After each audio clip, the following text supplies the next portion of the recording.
Many people complain that electric vehicles aren't as mature as their internal combustion rivals. But if there's one thing that electric cars have going for them, it's the forward-looking exterior styling that they use to differentiate themselves from traditional petrol-powered cars. If only there was a car that offered that cool electric car styling over top a traditional ICE powertrain. That's exactly what this Geely Icon aims to do.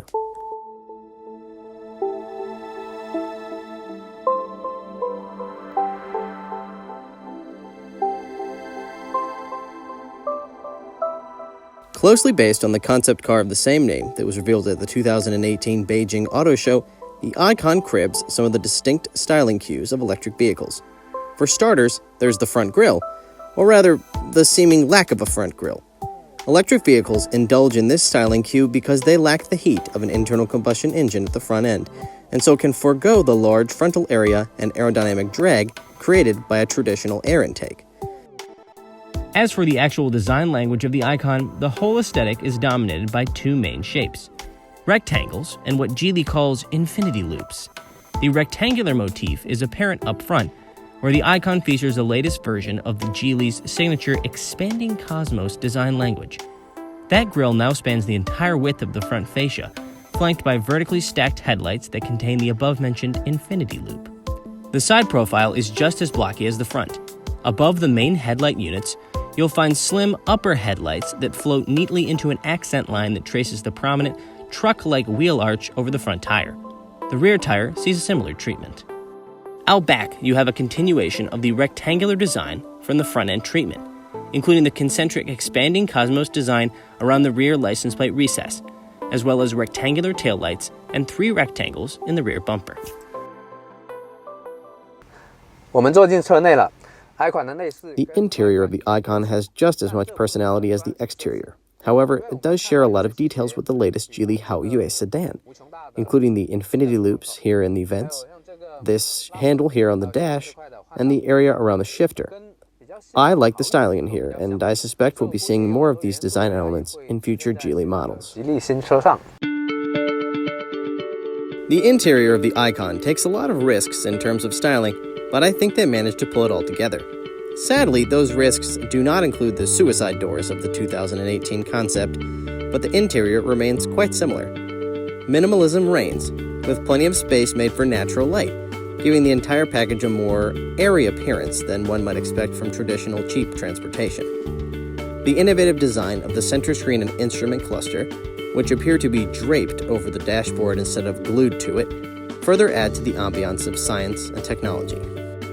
One small detail that seems worth mentioning, the cabin filters on the Icon are certified N95, which seems like a good thing these days, for obvious reasons. Okay, I think we've spent enough time talking about the styling. Let's hit the road.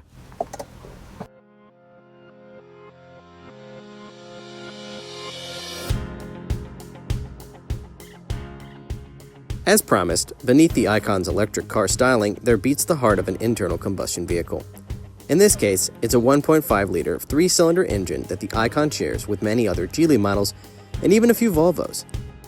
This little 3-banger puts out 177 horsepower and 255 Nm of torque through a 7-speed dual-clutch transmission. Acceleration is adequate, with a 0 to 60 in the high 7-second range.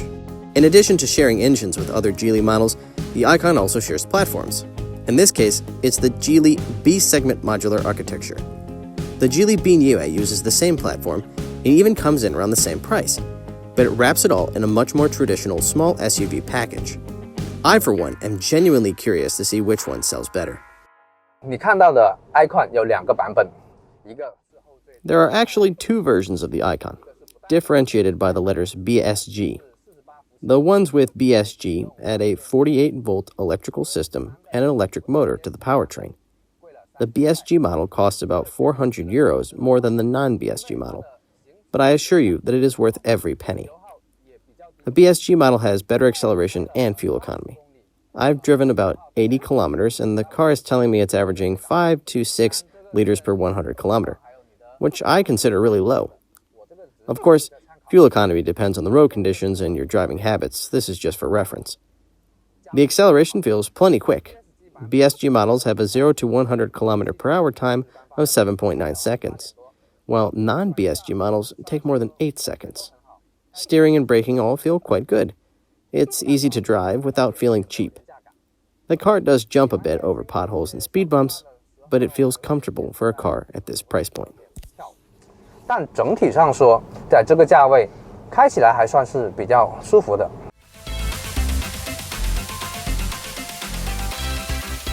You ever heard of 360-degree protection? Well, the Icon has you covered in 540 degrees. That's because, in addition to the 360-degree camera you've come to expect in most new cars, the Icon adds a 180-degree chassis camera, allowing you to see what's under the car as well as around it. There's also an active and passive safety system transplanted from Volvo, which is something pretty unique at this price point.